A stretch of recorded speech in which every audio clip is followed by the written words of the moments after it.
Dans la Haggadah de Pessah, nous allons raconter la sortie d'Égypte à travers le livre de la Haggadah, qui contient des textes sublimes, et nous allons en voir un ce soir.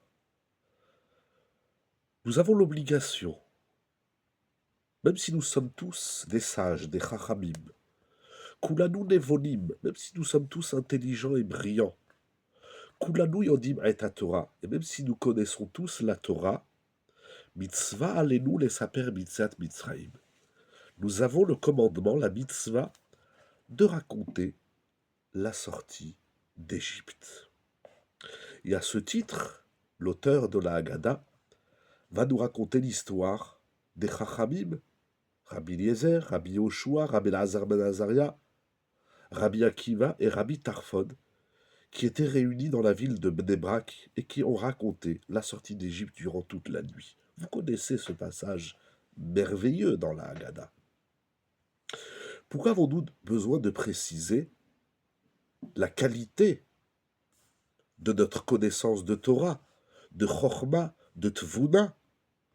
Pourquoi nous ne disons pas tout simplement que nous avons le commandement, la mitzvah, de raconter la sortie d'Égypte? Qu'est-ce qu'introduit ce passage Ve'afilou kulanu chachamim, Ve'afilou kulanu nevonim, Ve'afilou kulanu yodim et Torah? Rabbi Yaakov de Izbitsa, dans la Haggadah de Pessah, qui contient ses commentaires Sefer Azmanim, il dit la chose suivante. Certes, nous avons tous une mitzvah de raconter la sortie d'Égypte. Alors que veut dire, et même si nous sommes tous des sages et des savants, cela veut dire, même si nous sommes tous plongés dans la Torah, complètement, nous sommes des chachamim, des nevonim, des yodim et la Torah. Cependant, il y a en chacun une mesure d'exil. Ça veut dire que, avec toute notre sagesse, notre chorma, toute notre connaissance de la Torah, il y a encore une partie de nous qui est en exil.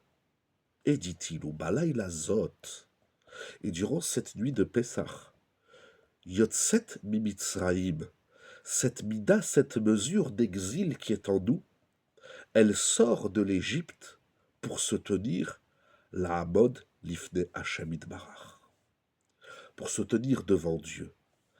Et c'est d'ailleurs la raison, dit-il, pour laquelle nous avons la mitzvah de raconter la sortie d'Égypte. Parce que le récit lui-même, Shasipur Be'atzmo, du récit lui-même, il en résulte que chacun individuellement sort de l'Égypte durant cette nuit. C'est-à-dire que même s'il y a encore en nous une infime quantité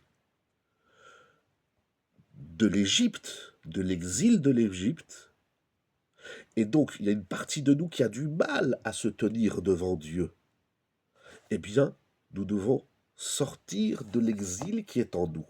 Et il y a quelque chose d'intéressant dans ce commentaire. C'est que cet exil-là qui est en nous est dit à propos de la Chochma. Même si nous sommes tous des Chachamim, des Nevonim et des Yodim et Torah, ces trois adjectifs parlent de l'intellect. C'est donc de l'exil du Da'at, comme il écrit dans les livres sacrés de la Torah.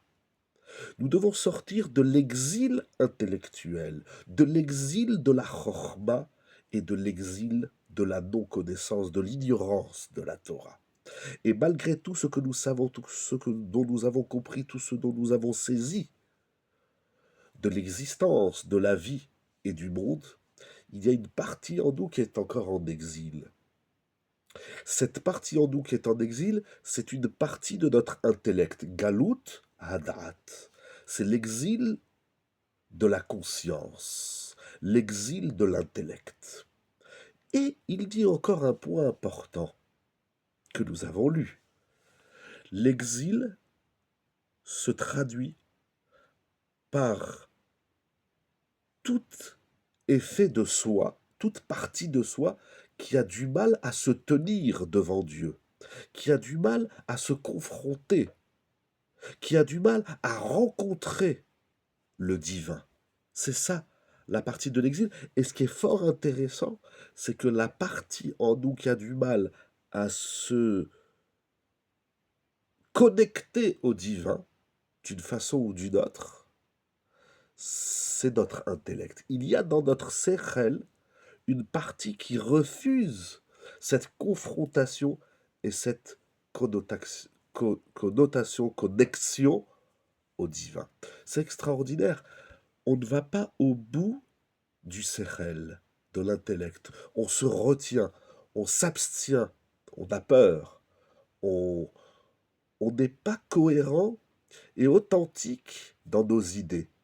Si on devait les présenter à Dieu, pas seulement aux hommes, parce que tu dis des idées, tu avances des notions, des concepts, mais est-ce que tu serais prêt d'en discuter avec Akadosh Baruch Hu? Aujourd'hui, j'ai une dame qui m'a posé une question sur laquelle je n'avais pas de réponse. Inspiré de certains maîtres de la Torah, je lui dis, vous avez des très bonnes questions, je n'ai pas de réponse. Mais posez vos questions à Dieu. Parle avec Akadosh Baruch Hu et pose-lui les questions.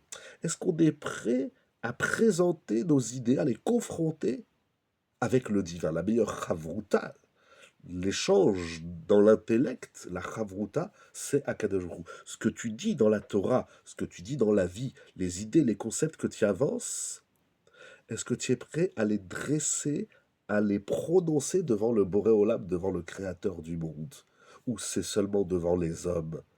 La partie de notre intellect qui a du mal à se retrouver, ce que j'appelle se confronter, se connecter au divin, c'est la partie de l'exil qui est dans notre cerveau, qui est dans notre sechel. C'est extraordinaire. Et il nous dit qu'à travers la Haggadah, nous pouvons sortir de cette partie de l'exil, donc intellectuel, Galut Hadat. C'est-à-dire que toute la Haggadah, elle va nous permettre d'enlever, d'ôter de notre esprit les obstacles qui nous empêchent d'aller au-delà de notre propre séchel, au-delà de nous-mêmes. On se cloisonne, on s'enferme dans une façon de penser et on a du mal à en sortir. Et toute la Haggadah, l'œuvre de la Haggadah, c'est de surpasser, c'est le surpassement de notre conscience. C'est tout simplement magnifique.